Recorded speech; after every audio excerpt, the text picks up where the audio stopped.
अस्सलामु अलैकुम वरहमतुल्लाहि वबरकातुह। बिस्मिल्लाहिर्रहमानिर्रहीम। अल्हम्दुलिल्लाहि रब्बिल आलमीन।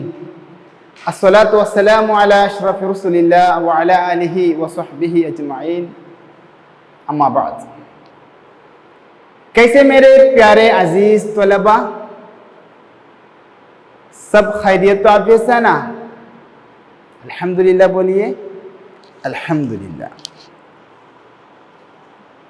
अल्लाह की तौफीक से पिछले पीरियड में हम लोग नमाज के बारे में चर्चा कर रहे थे। उम्मीद है कि आप सबको हमारा पिछले क्लास याद होंगे। मेरे अजीज तलबा, हर एक काम हम लोग करते वक्त कुछ न कुछ कंडीशन होता है।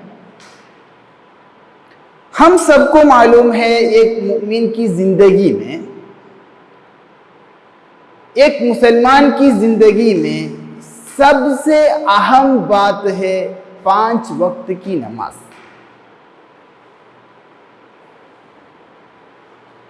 5 वक्त की नमाज पढ़ना एक सही मुसलमान की अलामत है। हम लोग पहले चर्चा किए थे अल फर्क़ु बैनल मुस्लिम वल काफिर, एक मुस्लिम और काफिर, एक गैर मुस्लिम के बीच में जो फर्क है वो अस्सलात, नमाज है। तो मेरे अजीज तलबा, नमाज पढ़ते वक्त चंद शराइत है, आज हमारा चर्चा वही है। नमाज सही होने के लिए, नमाज शुरू होने के पहले चंद शराइत का एतबार करना, चंद शर्तें एतबार करना जरूरी है। आप सबको मालूम होगा वो क्या क्या और शर्त क्या क्या है। इंशाल्लाह हम लोग एक एक करके चर्चा करेंगे।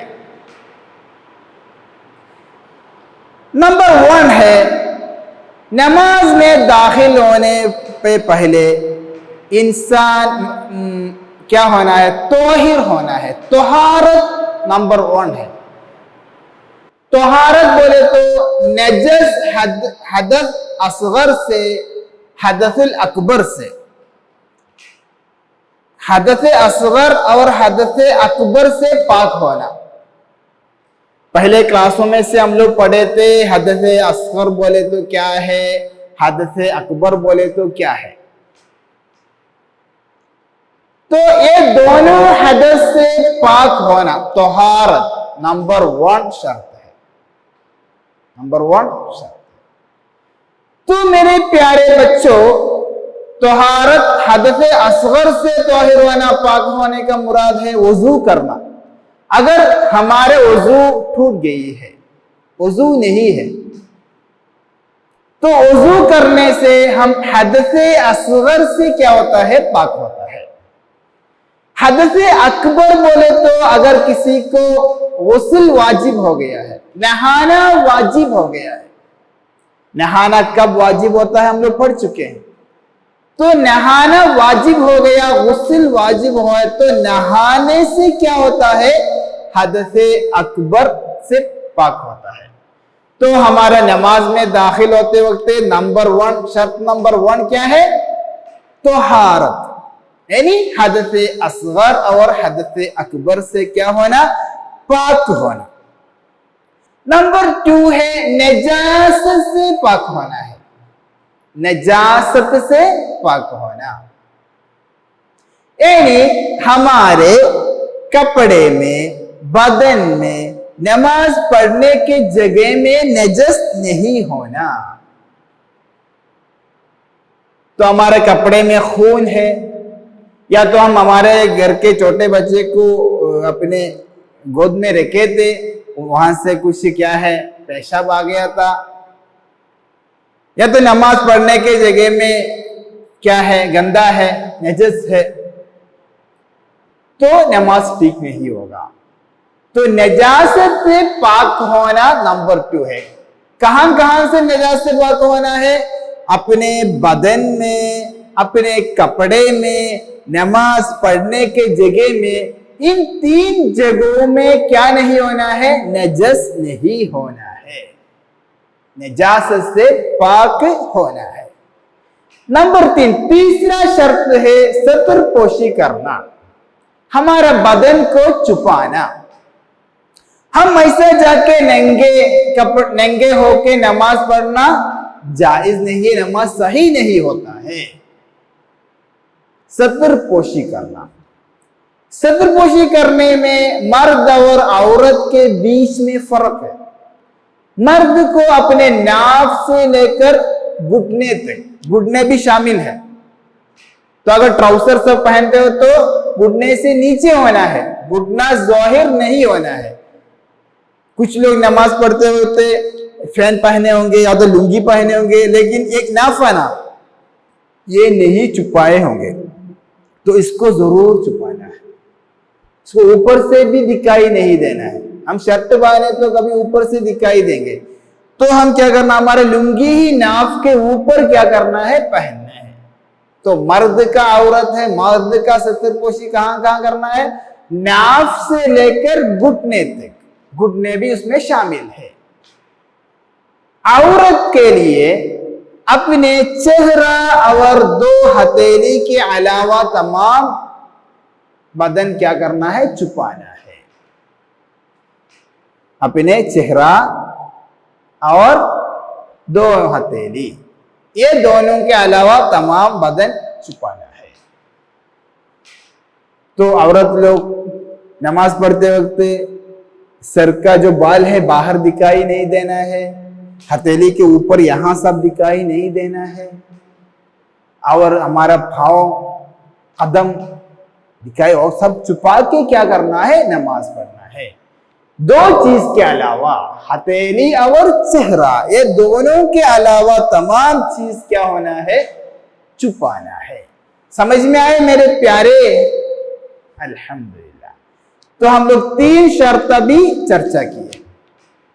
चौथा शर्त है वक्त का यकीन तौर पर दाखिल होना। नमाज पढ़ने के लिए वक्त दाखिल होना है। हम फजर के वक्त जुहर की नमाज नहीं पढ़ सकते हैं, जुहर के वक्त असर की नमाज नहीं पढ़ सकते हैं। हमको यकीन होना है नमाज का वक्त में हम दाखिल हो गए हैं। हमको शक आया, क्या अजान हुई या नहीं, क्या अजान हुई या नहीं, ऐसा शक है तो हम नमाज में दाखिल नहीं होना है। यहां तक कि हम क्या करना है?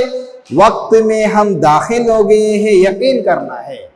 क्लॉक देखना, नमाज का वक्त हुआ है या नहीं। अजान हम लोग सुनाई नहीं दिया था तो हम क्लॉक देख के टाइम को यकीन करना है। वक्त का यकीन होना, यकीन तौर पर वक्त का दाखिल होने के बारे में हम क्या करना है? जानना चाहिए। ये भी नमाज सही होने के लिए शर्त है। और 5वां शर्त है किबले की तरफ रुख करना है। किबले की तरफ रुख करना। हमको मालूम है हमारा पहले इबादत खाना है काबा, पहला, अल्लाह सुब्हानहू तआला सबसे अव्वल इबादत खाना के काबे मुकर्रमे को बनाया था। वो मुसलमान का सबसे पहले इबादत खाना था काबा। तो इस काबे की तरफ हम क्या करना है, अपना मुंह दिखाना है। ये नमाज का 5वां शर्त है। काबे की तरफ रुख करने में अगर सुन्नत नमाज हो तो सफर के वक्त नमाज में दाखिल होने के बाद थोड़ा क्या करना, किबले से हटना जायज है। उसी तरह शिद्दतुल खौफ, जंग की हालत में, जंग करते वक्त भी हम लोग नमाज पढ़ना है। जंग में दाखिल होना पड़ा तब भी नमाज छोड़ना जायज नहीं है। ये हम लोग सोचना चाहिए। हमको कुछ भी नहीं, आराम की जिंदगी हम लोग गुजार रहे हैं, फिर भी नमाज छोड़ते हैं। इस्लाम का हुक्म है, मुसलमानों के भी हुक्म है, अगर तुमको जंग में दाखिल होने की जरूरत आई तो भी नमाज नहीं छोड़ सकते। तो शिद्दतुल खौफ, जंग में या तो बहुत खौफ, डर, बहुत डर के मारे उधर से क्या होगा, इधर से क्या होगा, ऐसे डर के मारे रह रहे हैं, उस वक्त किबले से हट के नमाज पढ़ सकते हैं। उस वक्त भी हम नमाज नहीं छोड़ सकते हैं। सख्त बीमारी की हालत में भी नमाज नहीं छोड़ सकते हैं। हम अपने दिल में खींच के लिखना चाहिए, नमाज हमको, हमारे अक्ल जब तक बाकी है, हमारा बदन में जब तक रूह बाकी है, तब तक हम लोग नमाज पढ़ना चाहिए।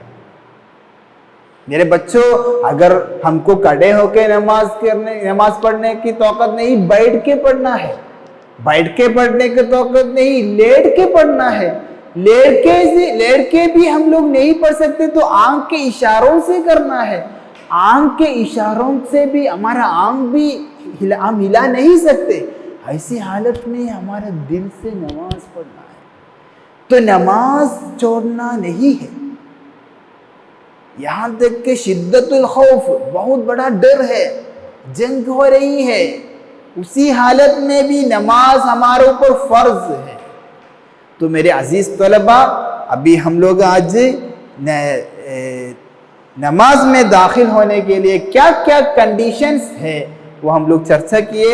आप सबको समझ में आए होंगे। हम लोग जस्ट हमारा तमरीन की तरफ आगे बढ़ेंगे। सवाल नंबर 1, नमाज की कितनी शर्तें हैं?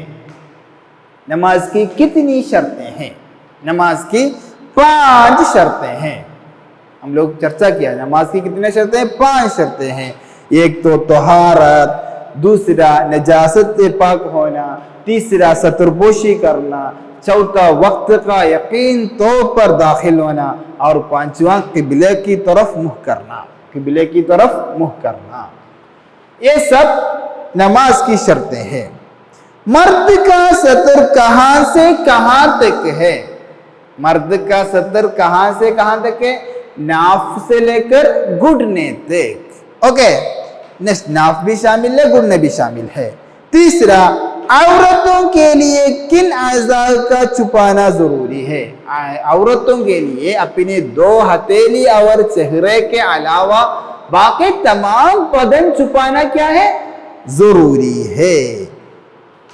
हदसे अकबर से पाक होने का क्या तरीका है? हदसे अकबर से पाक होने का तरीका, नहाना है। बदन का सर से लेकर पाँव तक हर एक हिस्से में पानी पहुंच जाने से हदसे अकबर से पाक होते हैं।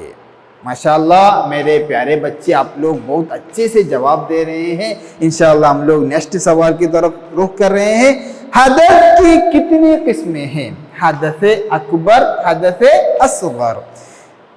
सवाल नंबर 6, किन किन चीजों का नजासतों से पाक होना जरूरी है? नजासतों से हमारा बदन, कपड़ा, नमाज पढ़ने की जगह, ये तमाम नजासतों से पाक होना जरूरी है। उम्मीद है कि आप सबको अच्छी तरह समझ में आए होंगे। तो आज हम लोग चर्चा किए, नमाज में दाखिल होने से पहले चंद शराइत का एतबार करना ज़रूरी है। यानी 5 शराइत का जिक्र किया। नंबर 1, तहारत है। नंबर 2 नजासत से पाक होना। नंबर 3 सतर पोशी करना।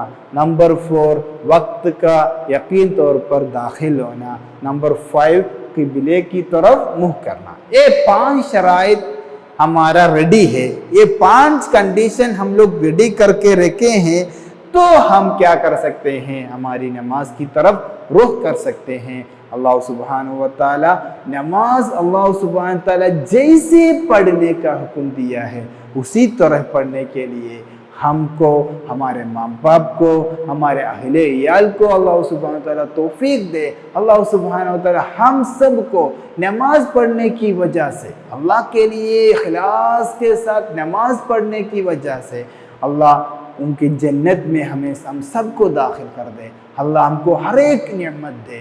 व आखिर दअवाना अनिल हम्दुलिल्लाहि रब्बिल आलमीन। अस्सलामु अलैकुम व रहमतुल्लाहि व बरकातहू। सल्लल्लाहु अला मुहम्मद सल्लल्लाहु अलैहि वसल्लम। सल्लल्लाहु अला मुहम्मद सल्लल्लाहु अलैहि वसल्लम। अल्लाहुम्मा सल्लि अला मुहम्मद या रब्बि सल्लि अला